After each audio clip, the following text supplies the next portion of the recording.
Bonjour à tous. Alors, aujourd'hui, on se penche sur une nouvelle qui agite un peu le monde du foot ces derniers temps. Une possible rencontre de prestige. Ah oui, j'ai vu passer quelque chose là-dessus, hein. Une affiche qui fait parler, c'est ça, hein. Exactement. On parle d'un potentiel match amical. Tenez-vous bien, Sénégal contre Brésil. Ah oui, quand même. Sénégal-Brésil, c'est pas rien. C'est ça. Alors, l'info est très courte, hein. C'est une sorte d'alerte info qui cite une source G-Globo. Et notre but aujourd'hui, c'est un peu d'analyser ça. De décortiquer un peu cette information, même si elle est brève, voir ce qu'il y a derrière. Voilà, comprendre les détails, la portée, même si ça reste, on le verra, au conditionnel. Alors on y va? On explore ça ensemble? C'est parti. Déjà, juste les noms, Sénégal, Brésil, bon, l'intérêt est immédiat, n'est-ce pas? Ah bah oui, forcément. Deux très grosses équipes, chacune avec son statut, son histoire. C'est une affiche de rêve pour beaucoup. Mais justement, au-delà du côté alléchant, qu'est-ce que cette info, même si elle n'est pas encore confirmée, nous dit concrètement? Hmm, c'est une bonne question. Alors, si on reprend les faits bruts, l'info principale, le Sénégal pourrait affronter le Brésil. C'est important, le conditionnel. Oui, très important. Match amical. Quand? La période évoquée, c'est novembre prochain. D'accord, novembre. C'est relativement proche, donc... Oui. Et le lieu potentiel? Londres. Tiens, intéressant. Terrain neutre, donc. Voilà. Et la source citée, c'est Gay Globo. On insiste bien sur le devrait affronter, le prévu. On est dans la possibilité, hein, pas la certitude. Tout à fait. Et c'est justement ce côté hypothétique qui est intéressant à analyser. Pourquoi ça sort maintenant? Pourquoi ça retient l'attention? Oui, Ça signale déjà l'importance des acteurs. Le Sénégal, bon, on sait, c'est une puissance en Afrique, championne d'Afrique récente. une équipe très solide, oui. Et le Brésil. Le Brésil, quoi. Géant historique, toujours attendu. Rien que la rareté, le prestige de l'affiche suffit à expliquer que ça fasse du bruit. C'est vrai. Mais au-delà de ça, le fait même qu'on en parle, ça nous montre un peu les coulisses, les rouages de la programmation internationale. C'est-à-dire?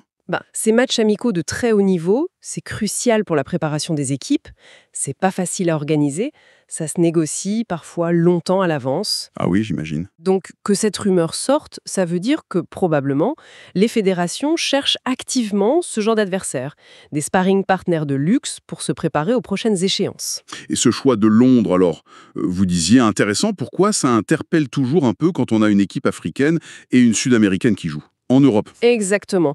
C'est devenu assez courant, en fait, d'organiser ce type de match sur terrain neutre. Et Londres revient souvent. Pourquoi? Les raisons habituelles. Oui, on peut imaginer les raisons classiques. D'abord, des infrastructures top niveau, des stades magnifiques, ensuite, La logistique. plus simple pour les joueurs. Oui, une grande partie des joueurs sénégalais et brésiliens évoluent en Europe. Donc venir à Londres, c'est moins de voyages, moins de fatigue qu'un long courrier vers Dakar ou Rio. D'accord, ça se tient. Et il y a aussi les supporters sur place. Certainement.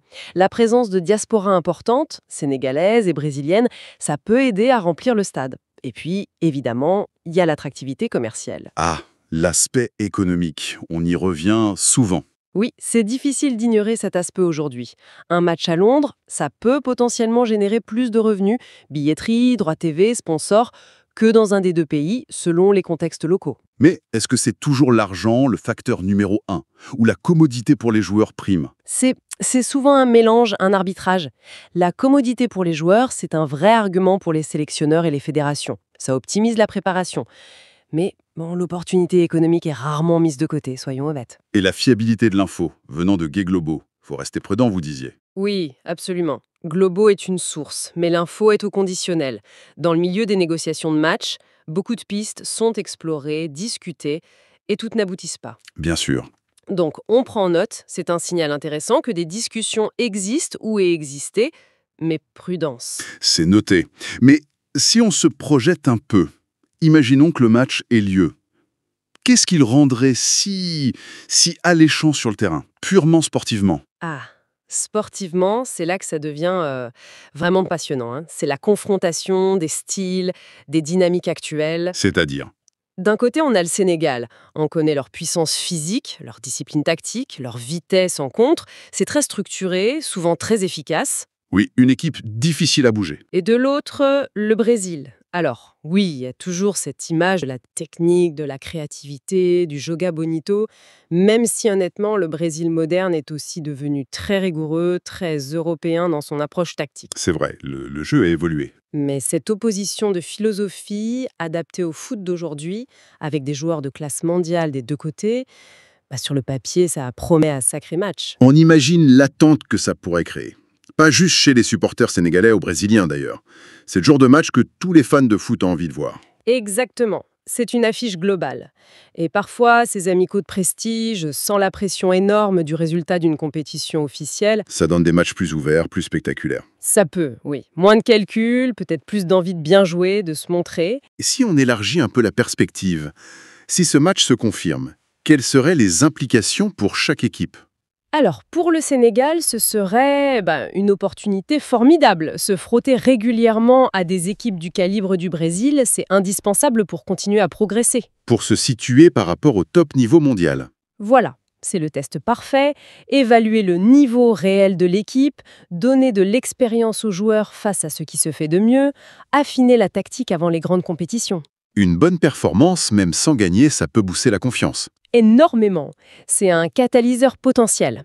Et pour le Brésil, on pourrait se dire, bon, ils sont habitués à jouer des gros matchs. Est-ce qu'ils ont vraiment besoin de ce match? Attention, faut pas croire ça. Pour le Brésil, la pression est permanente.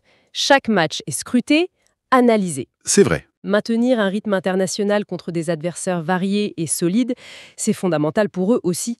Affronter une top équipe africaine comme le Sénégal, c'est très utile. Ça les prépare à la diversité des styles qu'ils rencontrent en Coupe du Monde, par exemple. Je vois. Et puis, la sélection est presque toujours dans une phase d'ajustement, de renouvellement partiel d'effectifs. Ces matchs sont des occasions en or pour le sélectionneur de tester des joueurs, des associations, des systèmes de jeu, de construire un groupe. Donc aucun match n'est vraiment amical pour eux en termes d'enjeux internes et médiatiques. C'est exactement ça. L'exigence est toujours maximale autour du Brésil. Et pour les fans, notamment ceux qui sont en Europe, on en parlait un peu avec l'Ombrochi. Pour eux, oui, ce serait une super nouvelle. Surtout pour les communautés sénégalaises et brésiliennes qui vivent à Londres, ou même ailleurs en Europe et qui peuvent faire le déplacement. Une chance de voir leur équipe nationale de près. Voilà, presque à domicile, sans devoir traverser un océan. Ça rend le foot de sélection plus accessible et ça crée une belle ambiance généralement. D'accord. Alors, pour en revenir à notre point de départ, pourquoi on passe du temps sur cette info, qui reste une rumeur, une brève pas confirmée? Qu'est-ce que ça nous dit au fond? Eh bien, ça nous dit pas mal de choses sur le foot international aujourd'hui, je trouve. Par exemple. Premièrement, ça illustre bien la complexité de monter les calendriers internationaux. Les dates FIFA sont rares, les joueurs sont sollicités. Trouver le bon adversaire, au bon moment, au bon endroit, c'est un vrai casse-tête pour les fédérations. Faut anticiper, négocier. Exactement. Deuxièmement, ça souligne les stratégies de préparation, le choix d'un adversaire comme le Brésil pour le Sénégal ou du Sénégal pour le Brésil. Ça répond à des objectifs sportifs bien précis, comme on l'a vu, c'est pas choisi au hasard. Et ça confirme aussi cette tendance dont on parlait, les matchs délocalisés. Oui, tout à fait. Ça met en lumière cette globalisation de l'organisation des événements sportifs. Qu'un Sénégal-Brésil puisse se jouer à Londres, c'est très symptomatique de notre époque. Le foot international qui sort de ses frontières traditionnelles. En quelque sorte, oui. On n'est plus seulement dans des matchs aller-retour classiques, on crée des événements globaux, souvent sur terrain neutre, pour toucher un public plus large, peut-être maximiser les revenus, et aussi, on l'a dit, pour la logistique des joueurs qui sont très internationalisés dans leur club. Donc, si on résume, on a cette info via G-Globo, possible amical Sénégal-Brésil, lieu potentiel Londres, date potentielle novembre prochain. Mais le mot d'ordre, c'est Prudence. prudence, oui. Rien d'officiel pour l'instant. Mais l'annonce elle-même, même comme simple projet, est déjà riche d'enseignements sur le fonctionnement du foot actuel. Tout à fait. Et ça m'amène à une petite réflexion finale, peut-être une question un peu plus large. Oui, allez-y. Cette tendance de fond, justement, à organiser ces grands matchs amicaux sur terrain neutre, que ce soit Londres, les États-Unis, le golf parfois, qu'est-ce que ça nous dit sur l'évolution du football de sélection nationale ? C'est intéressant comme question. Vers quoi on va? Est-ce qu'on va vers une sorte de circuit mondial d'événements, un peu comme des tournées de clubs, qui privilégient les marchés les plus porteurs économiquement, la facilité logistique ? Au détriment peut-être du lien plus traditionnel entre une équipe et son public dans son propre pays. C'est une possibilité. Ou alors est-ce que c'est simplement une adaptation pragmatique, inévitable, aux réalités du foot moderne, avec des joueurs qui voyagent sans cesse pour leur club? Probablement un peu des deux, non? Sans doute, un mélange complexe de facteurs.